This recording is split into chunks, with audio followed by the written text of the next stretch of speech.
ফেসবুকে ভাই একটা কাজ করলে আপনার ভিডিওতে ভিউ হবে না। তো আজকে সেই বিষয়টা নিয়ে আপনাদের সাথে আলোচনা করব। অবশ্যই সবাই ভিডিওটা শেষ পর্যন্ত দেখবেন এবং ভিডিওটা শেয়ার করে অন্যের মাঝে পৌঁছে দিবেন। এই ভিডিওটা শেয়ার করার দ্বারা অনেক নতুন ভাইদের অনেক উপকার হবে। তো যেই বিষয়ে আলোচনা করব সেই বিষয়টা হলো যে আমাদের নতুনদের ভিডিওতে, ফেসবুক ভিডিওতে কেন ভিউ আসে না। ফেসবুক এবং ইউটিউব দুইটা আলাদা জিনিস, দুইটা আলাদা প্ল্যাটফর্ম। ফেসবুকের ভিডিও বানানোর নিয়ম হলো একরকম এবং ইউটিউবের ভিডিও বানানোর নিয়ম হলো আরেক রকম। ইউটিউবে মানুষ ভিডিও যখন দেখে তখন সে যেই বিষয়ে ভিডিওটা দেখে সেই বিষয়টা সে সার্চ করে তারপরে ভিডিওটা দেখে। আর যখন ফেসবুকে একজন অডিয়েন্স ভিডিও দেখে তখন সে সার্চ করে কোনো ভিডিও দেখে না, অর্থাৎ সে এরকম ধাক্কা দিয়া উপরে নেয় এবং ভিডিও সামনে যে ভিডিও আসে সেই ভিডিওটা সে দেখে।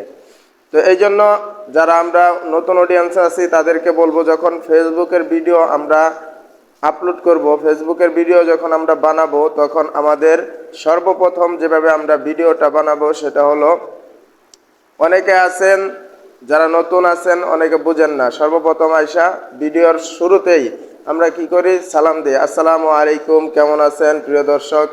তো এভাবে যদি সালাম দিয়ে আপনি ভিডিও বানান, সেই ভিডিওতে ভিউ আসবে না। আপনার ভিডিও বানাতে হবে এই যে আমি যেভাবে শুরু করছি, আমার টপিকটার উপরে আমি যখন কথা বলছি, আমি কি বলছি, সর্বপ্রথম বলছি যে ফেসবুক ভিডিওতে ভিউ আসে না কেন, এই টপিকটা নিয়ে আজকে আলোচনা করব। এটা সর্বপ্রথম বলছি, আপনার ভিডিও বানানোর যখন আপনি ইচ্ছা করবেন, আপনি কোন টপিকের উপর ভিডিও বানাবেন সেই টপিকটাকে সর্বপ্রথম নিয়ে আসবেন। যখন একটা অডিয়েন্স আপনার ভিডিওতে যাবে, স্ক্রল করবে, দেখবে, যখন আপনার ভিডিওতে ক্লিক করবে তখন আপনার যে টপিকটা, সেই টপিকটা যখন তার সামনে সর্বপ্রথম আসবে তখন সে ভিডিওটা শেষ পর্যন্ত দেখবে। আর শেষ পর্যন্ত যখন আপনার ভিডিওটা দেখবে তখন আপনার ভিডিওতে ভিউ আসবে। আর ইউটিউবের ক্ষেত্রে মানুষ সার্চ করে দেখে, যে বিষয়ে আপনার প্রয়োজন, যে ভিডিওটা আপনার দেখার প্রয়োজন, সেই ভিডিওটাই কিন্তু আপনার অডিয়েন্স দেখবে ইউটিউবের ক্ষেত্রে। এজন্য যারা ফেসবুকে আছেন, ফেসবুকে নতুন নতুন কন্টেন্ট ক্রিয়েটর আছেন, নতুন ইউজার আছেন, সবাই আজকের এই ভিডিওটা শেয়ার করে দিবেন।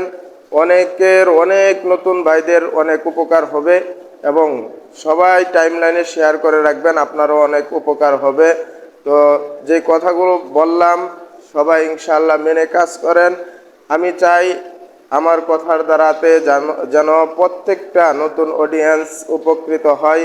সেই জন্য আপনাদের কাছে কিছু সুন্দর কিছু নির্দেশমূলক কথা বললাম। সবাই ভালো থাকবেন, সুস্থ থাকবেন, ভিডিওতে শেয়ার করে রাখবেন ইনশাআল্লাহ। আসসালামু আলাইকুম ওয়া রাহমাতুল্লাহ।